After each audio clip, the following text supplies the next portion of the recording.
오늘 우리에게 주신 하나님의 말씀은 구약 성경 597페이지에 있습니다. 열왕기하 19장 29절에서 37절까지 말씀을 우리가 함께 교독하겠습니다.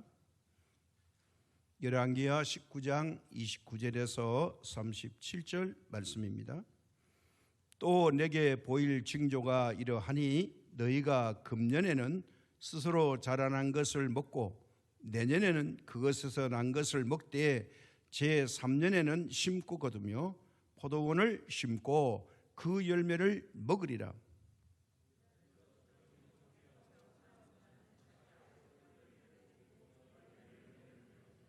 남은 자는 예루살렘에서부터 나올 것이요 피하는 자는 시온산에서부터 나오리니 여호와의 열심히 이 일을 이루리라 하셨다 하니라.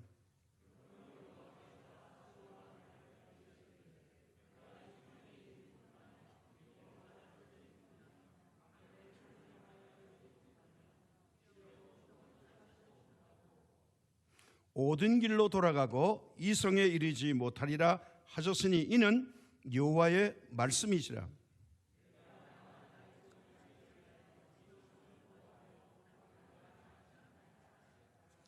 이 밤에 여호와의 사자가 나와서 아수르 진영에서 군사 18만 5천 명을 친지라.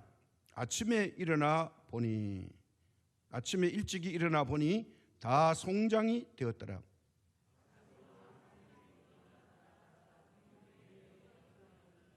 그가 그의 신 니스룩의 신전에서 경배할 때에 아드람멜렉과 사라셀이 그를 칼로 쳐 죽이고 아라랏 땅으로 그들이 도망하며 그 아들 에살핫돈이 대신하여 왕이 되니라. 아멘. 최근 외신에 우리나라에 대한 보도가 있었습니다. 우리나라 여자 경호원들의 활약에 대한 보도가 있었습니다. 지난 2022년 3월 24일 박근혜 전 대통령이 삼성병원에서 퇴원하여 대구시 달성의 사저로 도착해서 대국민에 대한 메시지를 낭독하는 순간에 소주병이 날아왔다. 이때 40대 범인이 이상한 행동을 하는 것을 먼저 알아차린 여자 경호원이 기습이다 이렇게 외치면서 재빠르게 그의 몸을 날려서 방어에 나선 덕에 큰 피해 없이 행사를 마쳤다. 그리고 이 여자 경호원이 다른 남자 경호원보다 제일 먼저 몸으로 막았었다. 지켜야 대상의 안전만을 생각하며 매와 같은 눈으로 한순간도 방심하지 않고 임무를 수행한 경호원들의 활약이 빛나는 순간이었다. 이렇게 기사가 났습니다. 남자 경호원이 아니라 여자 경호원이 매우 재빨랐다. 이게 아마 외국 사람들에게는 굉장히 특이하게 보였던 것 같습니다.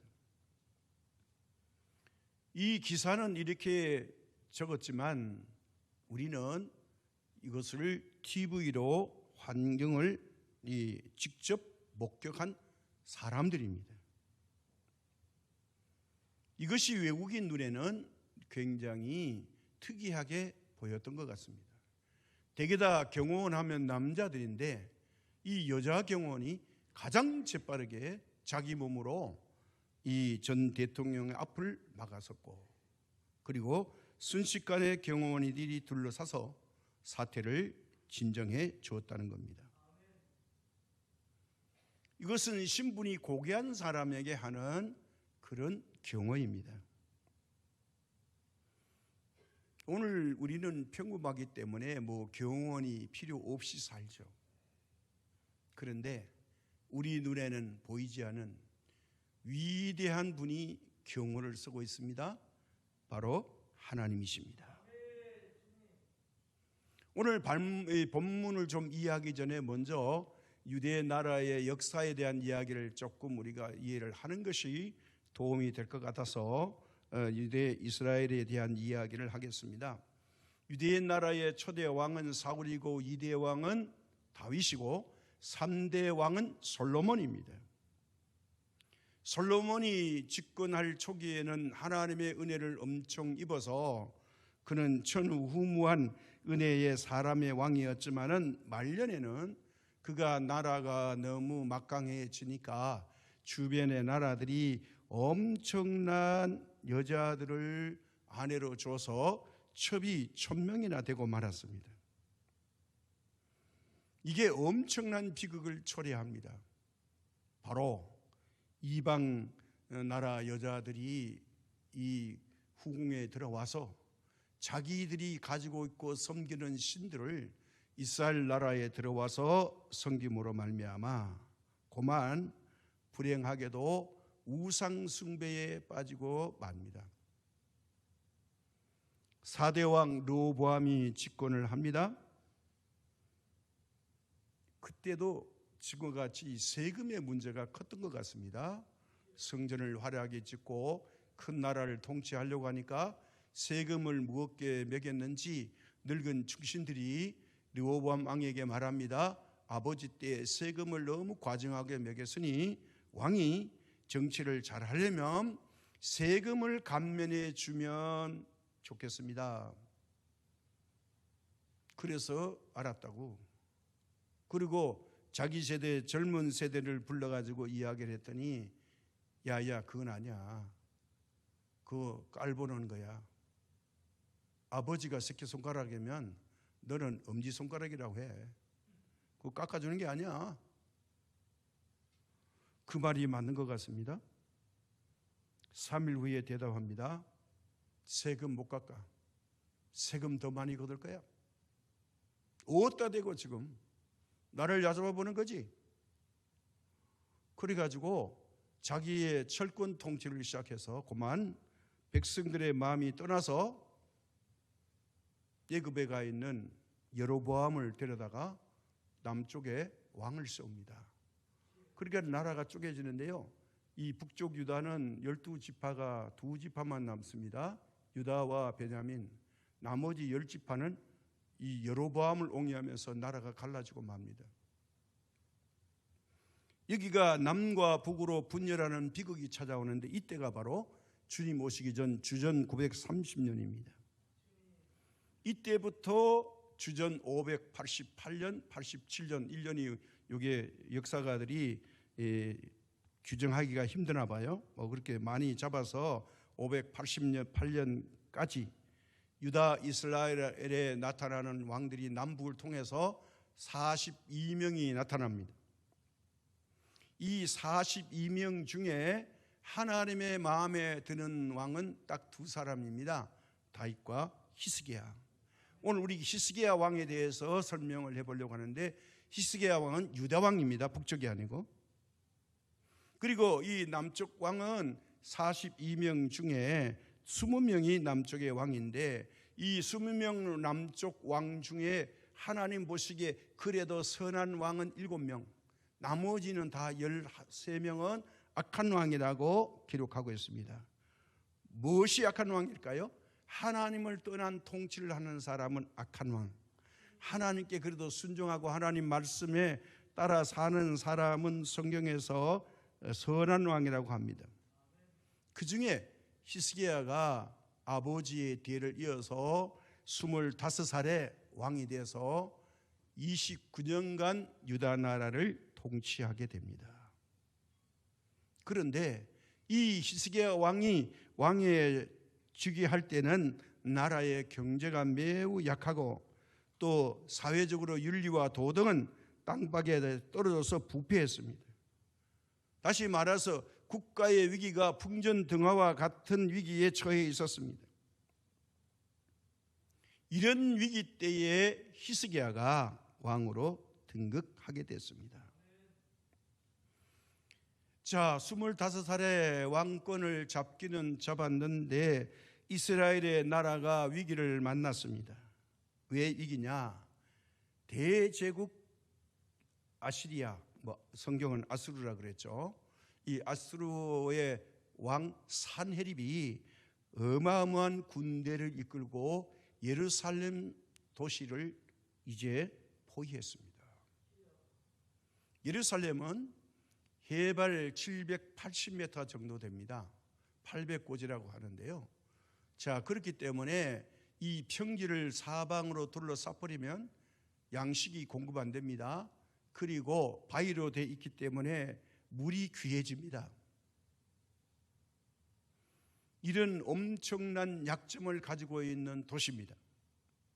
자, 그러니 히스기야가 대군 얼마를 데리고 왔느냐, 오늘 말씀에 보면 18만 5천 명의 군대를 이끌고 3중 4중으로 포위를 합니다. 그러면 전쟁이 끝난 거죠. 더 이상 버텨봐야 죽음밖에 없습니다. 그래서 히스기야 왕이 종교개혁을 한 선한 왕입니다. 그러나 그도 인간인지라 약해져서 이 사내립이 둘러싼 이것을 이제 직감하고 그의 요구를 들어주기로 합니다.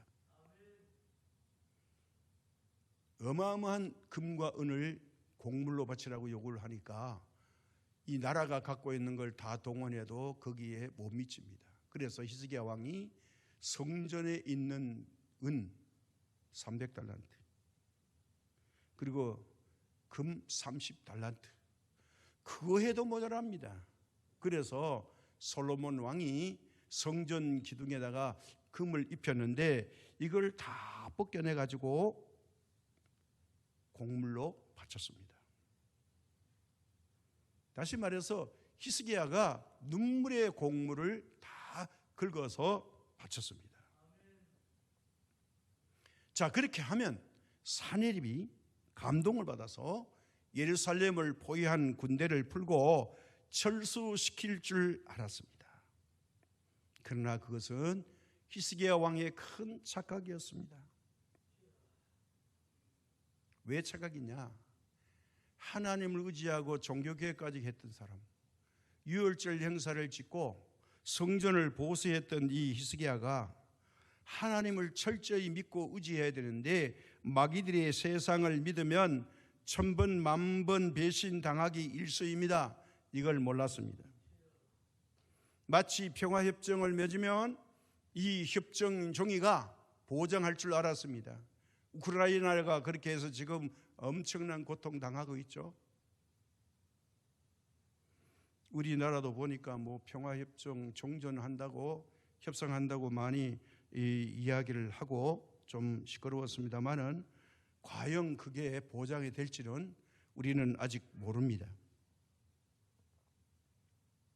이게 문서에 사인하고 도장 찍는 게 전부가 아닙니다. 우리는 믿는 사람은 하나님의 보장을 받아야 됩니다.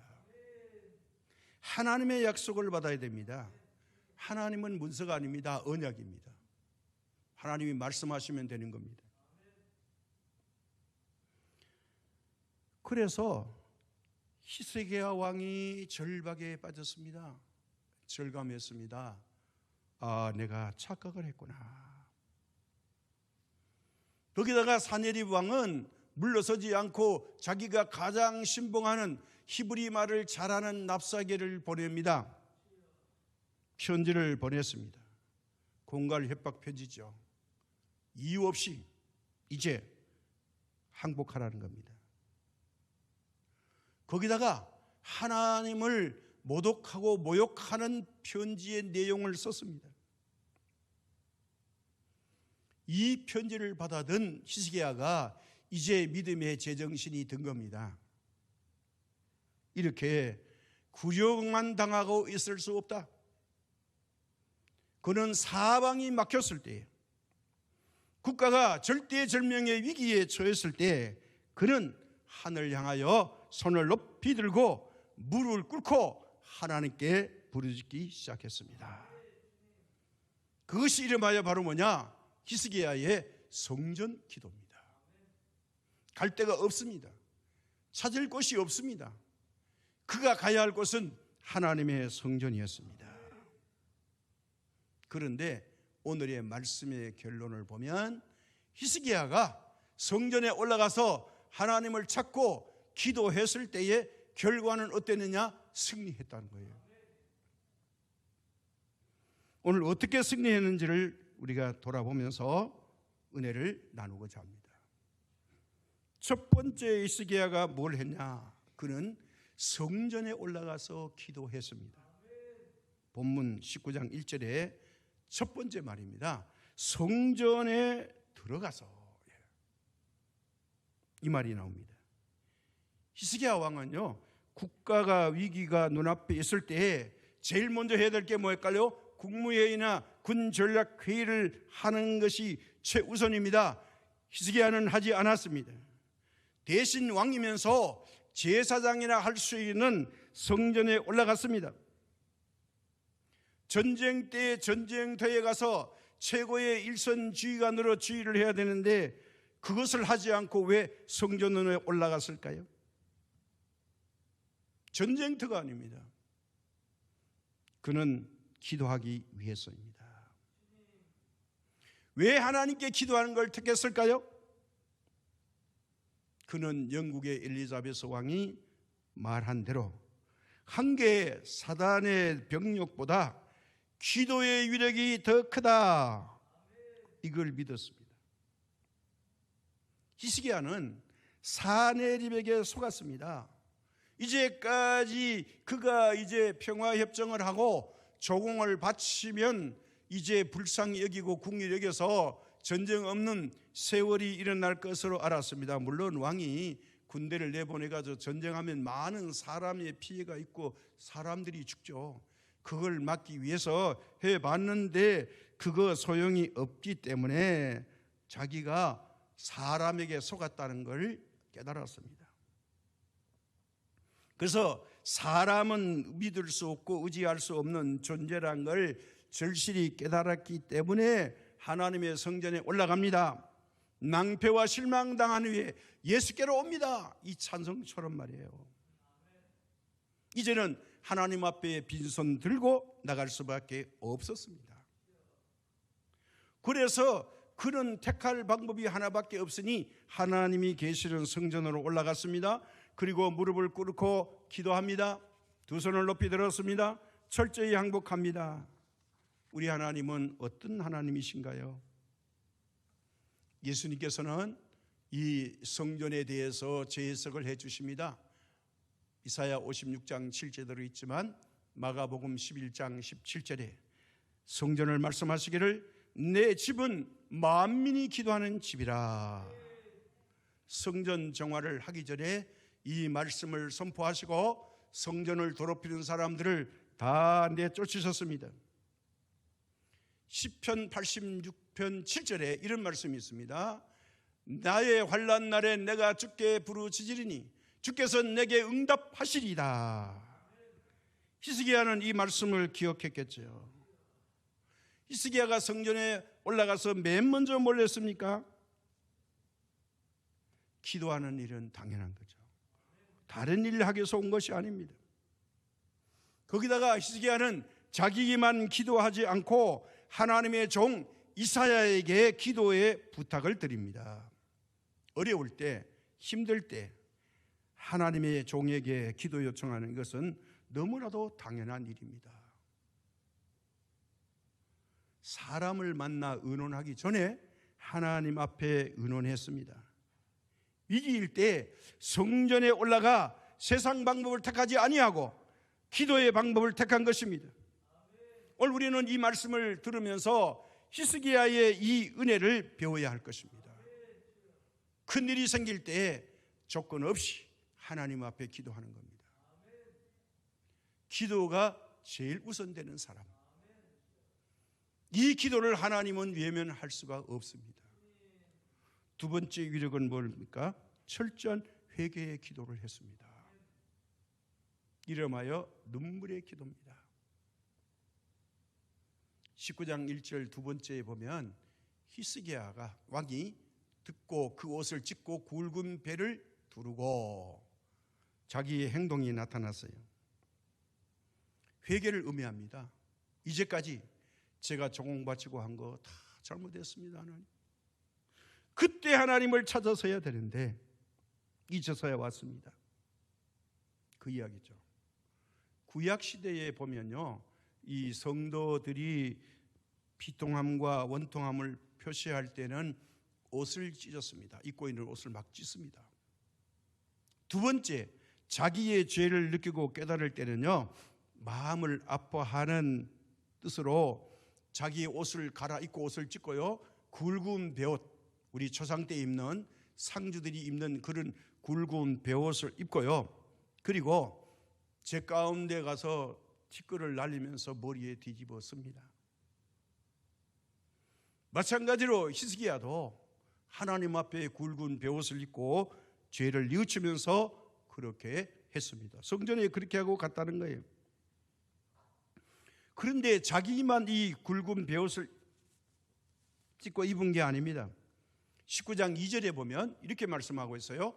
왕궁의 책임자인 엘리야김과 서기관 셈나와 제사장 중 장로들에게 굵은 배를 둘러서 아모스의 아들 선지자 이사야에게로 보내매. 그냥 보낸 게 아니에요. 야, 내가 회개하겠다고 전해면 그게 아니에요. 당신들 다 중직자잖아, 책임자잖아.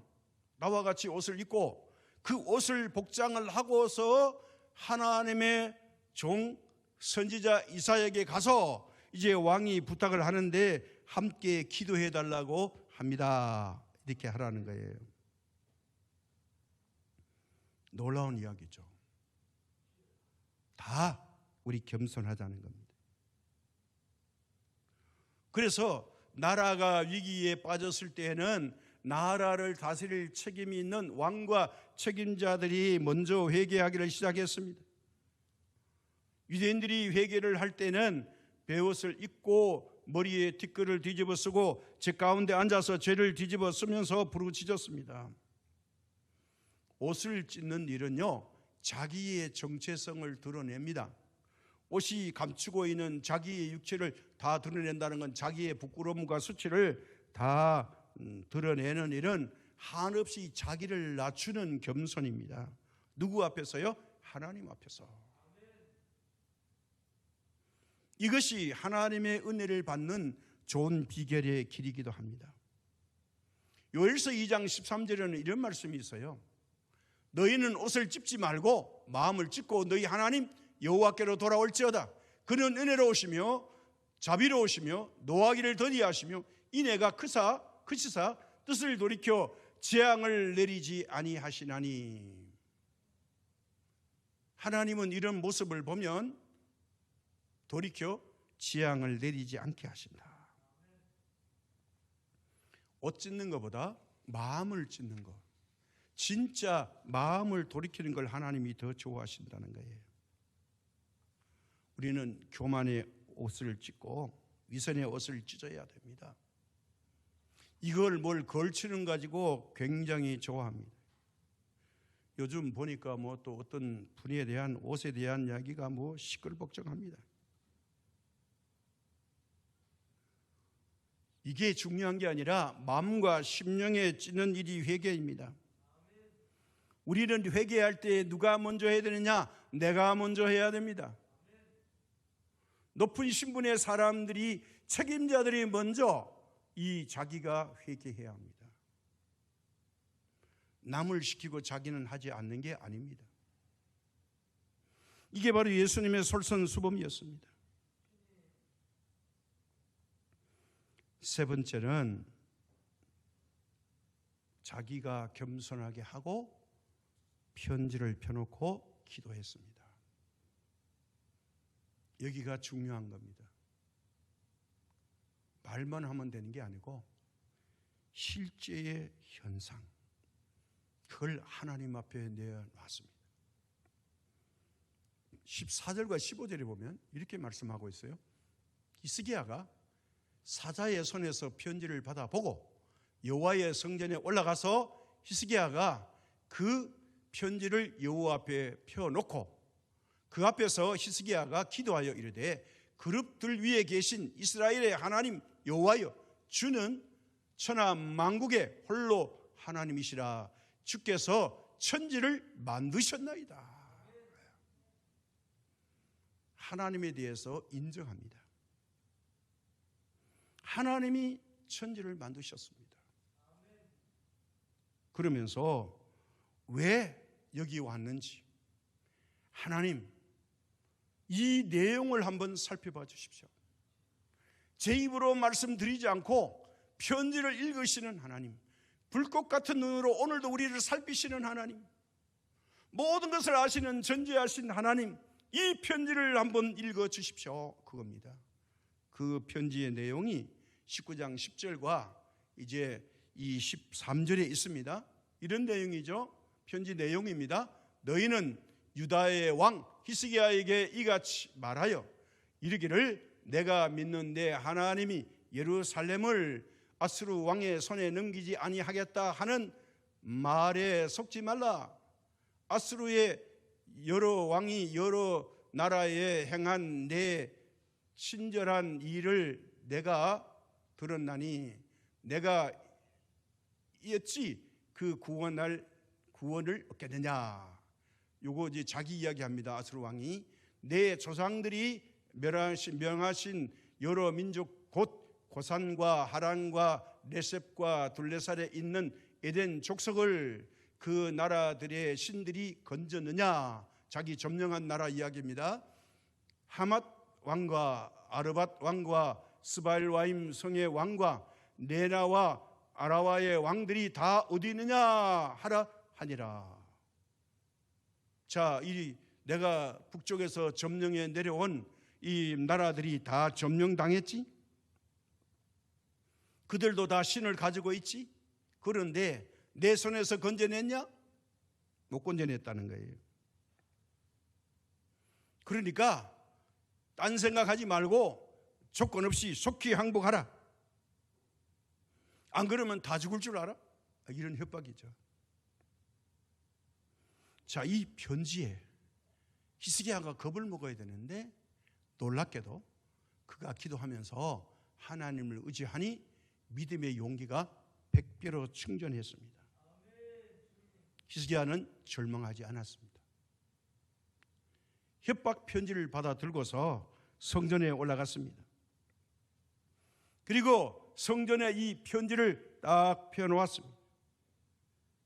편지를 펴놓고 기도했다는 뜻이 무엇일까요? 하나님 보시옵소서. 여기 사내립의 공갈 협박이 있습니다. 하나님 앞에 속속들이 다 털어놓고 구체적으로 기도했다는 거예요.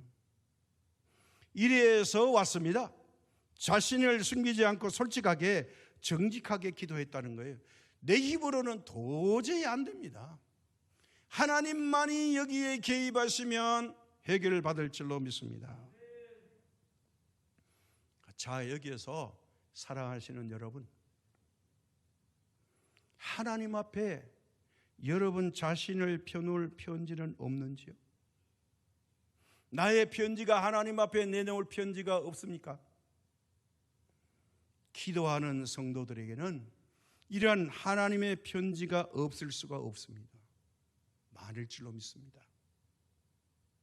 답답하고 억울하고 기가 막히고 울고 싶고 가슴 쥐어뜯고 싶은 그런 사연들, 하나님께만 통상하고 통사정하면서 울부짖고 싶은 그런 기막힌 사연들의 편지 말입니다.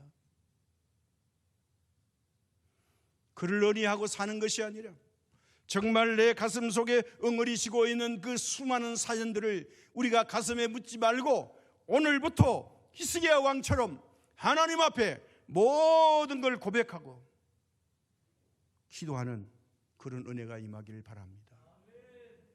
기억이 잘 안 나시면 펜을 들어 하나님 전상서 하나님께 올립니다. 저의 편지를 받아 주시옵소서. 여러분 붓으로 한번 적어보시기 바랍니다. 이렇게 하나님께 진심으로 기도하면 히스기야 왕의 응답을 나도 받게 될 줄로 믿습니다. 우리는 그런 편지와 고백과 기도가 없고 회개가 없기 때문에 언제나 그 자리에 머물러 있을 수밖에 없습니다. 그래서 늘 세상에 속고 삽니다. 또 후회합니다. 그래서 히스기야가 어떻게 기도했느냐? 구체적으로 기도했습니다. 본문 16절에 이렇게 말하죠. 여호와여, 귀를 기울여 들으시옵소서. 이 편지보다 말이 먼저니까요. 무슨 뜻일까요? 하나님, 사내립이 저 기고만장한 공갈협벽의 소리, 아수르 군대의 함성 소리, 그리고 그들이 타가온 말박북 소리에 들으시옵소서. 우리가 이걸 들으니까 겁이 납니다. 군사들이 다 움츠립니다. 거기다가 애타게 부르짖는 나의 기도를 하나님 들어주십시오, 이 말입니다. 시편 86편 1절에는요 이런 말이 있습니다. 여호와여, 나는 가난하고 궁핍하오니 주의 귀를 기울여 내게 응답하소서. 이거 어려울 때 하는 기도입니다. 들어달라고 기도했습니다. 두 번째는 눈을 떠서 보시옵소서입니다. 아니, 들었으면 됐지 왜 눈을 뜨라고 합니까? 여호와여, 눈을 떠서 보시옵소서. 하나님 소경 아니십니다. 하나님, 사내립이 보낸 편지가 여기 있습니다. 이 편지에 기록된 내용을 좀 읽어 주십시오. 하나님을 해방한 내용을 한번 눈을 떠서 살펴봐 주십시오 하는 의미입니다. 다니엘서 9장 18절에 이런 말씀이 있어요. 나의 하나님이여, 귀를 기울여 들으시며 눈을 떠서 우리의 황폐한 상황과 주의 이름으로 일컫는 성을 보옵소서. 우리가 주 앞에 간구하는 하옵는 것은 우리의 공의를 의지하여 하는 것이 아니요 주의 큰 긍휼을 의지하여 함이니이다. 다니엘도 자기 공의가 없대요. 하나님의 공의를 위해서 기도한다는 거죠. 그리고 그의 손에서 구원하소서. 본문 19절에 이렇게 말씀했죠. 우리 하나님 여호와여, 원하건대 이제 우리를 그의 손에서 구원하옵소서. 그리하시면 천하 만국이 주 여호와가 홀로 하나님이신 줄 알리다 하니라. 알리다. 우리를 구원하면 하나님은 홀로 하나이신 분으로 알 것입니다. 이거예요. 이것이 바로 히스기야의 믿음이에요. 히스기야가 왜 성전에 올라가고 왜 기도했습니까? 힘이 막강한 사내립의 대군을 쳐부수는 일은 하나님만이 할 수 있다고 이제 믿었기 때문입니다. 사람으로서는 할 수 없는 일, 하나님으로서는 모든 것을 다 하실 수 있다. 시편 94편 9절에 이런 말씀이 있습니다. 귀를 지으신 이가 듣지 아니하시랴입니다. 귀를 하나님이 만드셨대요. 그래서 들을 수 있대요. 눈을 만드신 이가 보지 아니하시랴. 눈을 누가 만들었냐? 내가 만든 게 아니고 하나님이 만드셨대요. 그러니까 하나님은 듣고 보실 수가 있답니다. 듣고 보라고 우리에게 귀와 눈을 주셨습니다. 히스기야 왕의 성전 기도는 결과 하나님의 응답과 구원과 승리였습니다. 19장 20절에 아모스의 아들 이사야가 히스기야에게 보내 이르되 이스라엘 하나님 여호와의 말씀이 내게 아수르 왕 사내립 때문에 내게 기도하는 것을 내가 들었노라 하셨나이다. 하나님이 직접 대답하지 않고요, 히스기야 왕에게 말하는 게 아니라 이사야를 통해서 하나님의 말씀을 전달하라는 거예요. 그 내용이 바로 오늘 29절부터 있어요. 그 징조를 설명해 줍니다. 바로 뭐냐? 또 내게 보일 징조가 이러하니 너희가 금년에는 스스로 자라난 것을 먹고 내년에는 그것에서 난 것을 먹되 새 3년에는 심고 거두며 포도원을 심고 그 열매를 먹으리라. 유다 족속 중에서 피하고 남은 자는 다시 아래로 뿌리를 내리고 위로 열매를 맺을지라. 남은 자는 예루살렘에서부터 나올 것이요 피하는 자는 시온산에서부터 나오리니. 이 말이 매우 중요합니다. 여호와의 열심히 이 일을 이루리라 하셨나이다 하니라. 여호와의 열심히 이 사내립을 물리쳐 주신다. 어떤 일에 우리보다 하나님이 더 열심히 하신답니다. 그래서 걱정하지 말라고 말합니다. 그러므로 여호와께서 아수르 왕을 가리켜 이르시기를 그가 이 성에 이르지 못하며 이리로 화살을 쏘지 못하며 방패를 성을 향하여 세우지 못하며 치려고 소성을 쌓지도 못하고 오던 길로 돌아가고 이 성에 이르지 못하리라 하셨으니 이는 여호와의 말씀이시라. 내가 나와 나의 종 다윗을 위하여 이 성을 보호하여 구원하리라 하셨나이다 하였더라. 이사야의 응답이 이겁니다. 하나님이 이렇게 금년에 내년에 3년 동안에 농사 짓는 거 잘 먹고 살 수 있게 하신대요. 다시는 없대요. 걱정하지 마세요. 그런데 군대가 그대로 있는데요. 이것이 뭐냐? 하나님의 은혜입니다. 하나님이 사내립이 보낸 깨알 같은 편지 내용을 다 읽으셨습니다. 그리고 이렇게 29절에서 응답해 주셨습니다. 여기서 우리는요, 지금까지 지내온 것 하나님의 은혜입니다. 지난 수많은 나날들 다 주님의 은혜입니다. 내 의지와 노력으로 된 것이 아닙니다. 이제 결론입니다. 어떤 결론이 나느냐? 하나님의 약속의 결론은 19장 35절과 37절에 나옵니다. 여호와의 열심히 이렇습니다. 이 밤에 여호와의 사자가 나와서 아수르 진영에서 군사 18만 5천 명을 친지라. 아침에 일찍이 일어나 보니 다 송장이 되었더라. 아수르 왕 산헤립이 떠나 돌아가서 니느웨에 거주하더니 그가 그의 신 니스록의 신전에서 경배할 때에 아드람 멜렉과 사라셀이 그를 칼로 쳐 죽이고 아라랏 땅으로 그들이 도망하며 그 아들 에셀 핫돈이 대신하여 왕이 되니라. 히스기야의 성전 기도입니다. 군사를 향해서 손끝 하나 대지 않았습니다. 무기와 진영을 갖추지 않았습니다. 히스기야의 성전 기도가 그대로 이스라엘에게 구원이 임했습니다. 그날 밤에 하나님이 하나님의 사자를 보내서 요즘 말로 하면 18개의 사단이 일시에 몰살되고 말았습니다. 이스라엘의 야사에서는요, 그 밤에 하나님이 페스트 균에 있는 들쥐를 보내가지고 이 병사들이 쓰는 무기와 천막 안에 들이닥쳐가지고 페스트 병으로 다 죽었다. 뭐 그런 말도 전해진다고 합니다. 그러나 성경은 구체적으로 그렇게 말하지 않았습니다. 중요한 게 뭐냐? 18만 5천 명 군대가 몰살했다는 겁니다.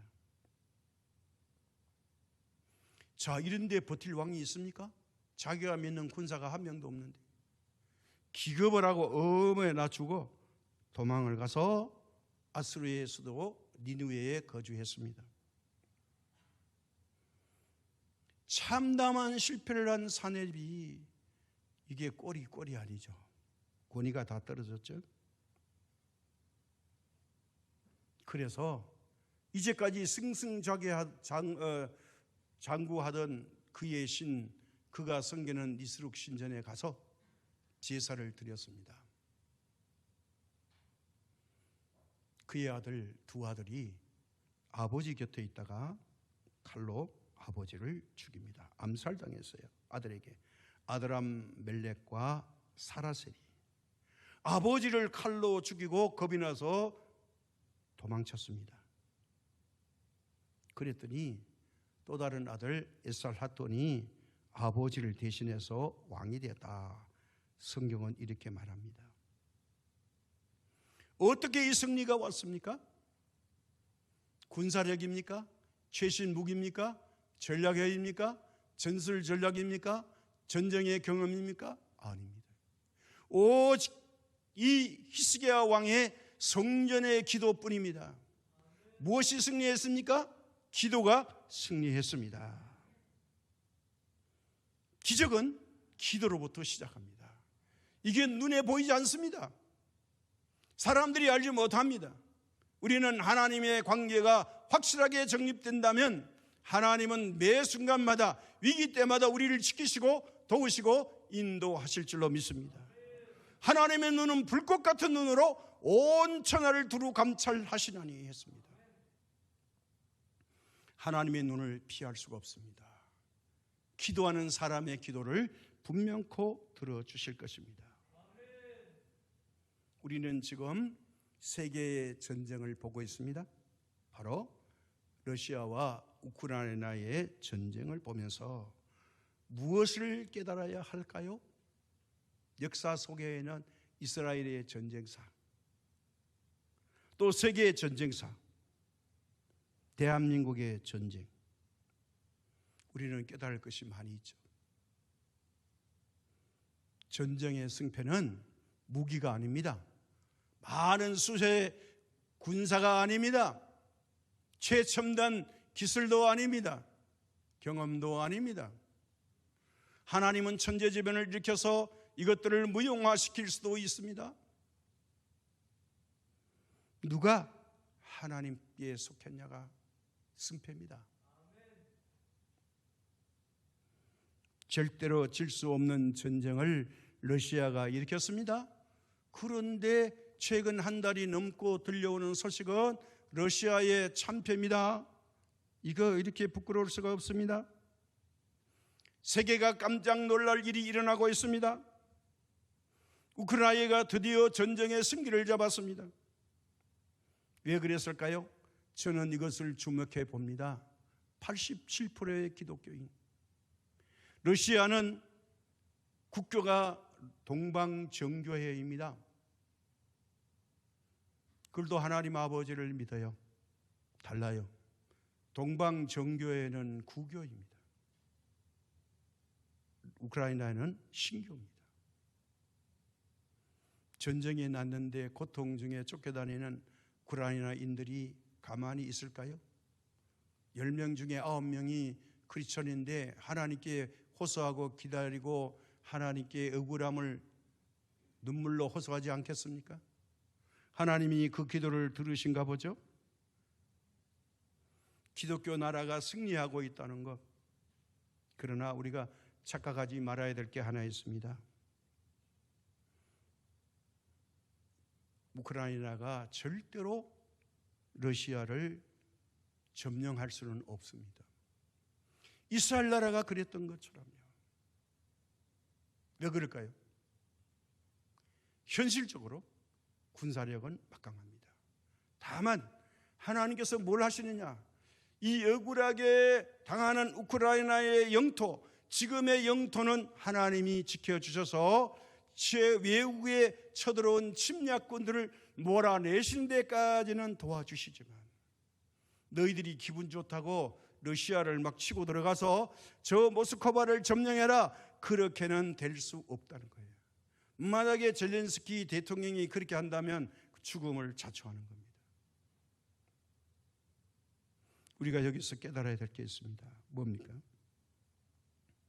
현재의 나라만 지켜주신다. 하나님은 사람들을 죽는 전쟁을 좋아하지 않습니다. 평화를 좋아하십니다.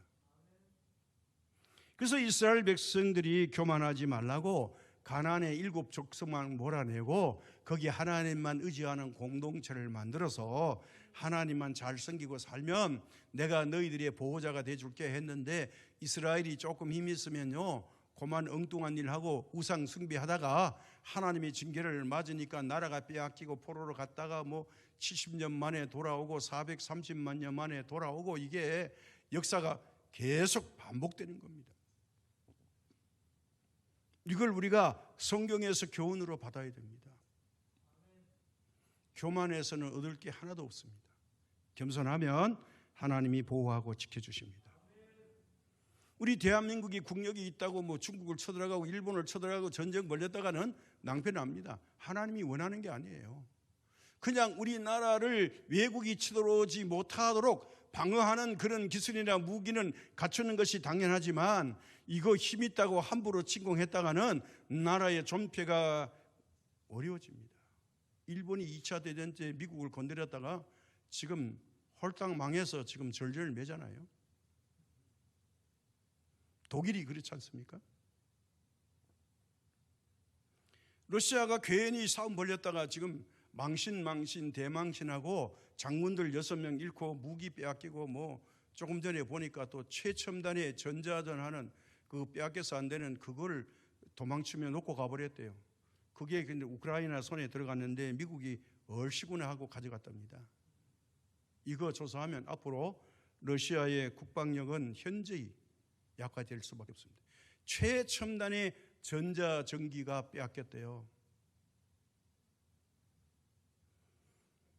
이게 뭘 의미할까요? 하나님의 떠난 손길은 보호가 없습니다.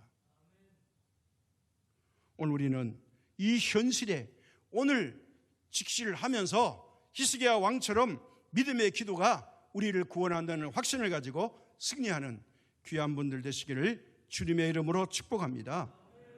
참 좋으신 하나님, 우리는 역사에서 또 현실에서 하나님이 하시는 일을 보고 배우고 있습니다. 히스기야 왕처럼 가장 어려울 때 우리가 찾아야 할 곳은 여호와의 성전이요 기도입니다. 회개의 기도는 눈물로 기도할 때에 하나님을 감동시킬 줄 믿사오니 우리에게 이런 기도의 은혜를 더하여 주시고 가난하고 궁핍할지라도 하나님 여호와를 찾으면 승리하게 될 줄로 믿사오니 오늘 우리 대한민국을 국률에 계시고 불쌍히 여겨 주옵시며 더 이상 국론이 분열되지 않게 하시고 남북의 대치가 있습니다. 하나님 국률에 여겨 주시옵시고 이 모든 것을 평화적으로 하나님 해결받게 하여 주옵시고 하나님의 나라가 임하게 하여 주옵시며 복음으로 통일되는 귀한 평화의 나라가 되게 하옵시며 이 주변에 둘러싼 많은 강대국들이 이스라엘을 괴롭혔던 것처럼 우리가 철저히 회개하고 하나님 앞에 있으면 하나님의 전능하신 손길과 능력으로 우리 이 민족을 지켜주실 줄 믿사오니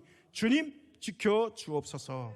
모든 말씀 예수님의 이름으로 기도드립니다. 아멘.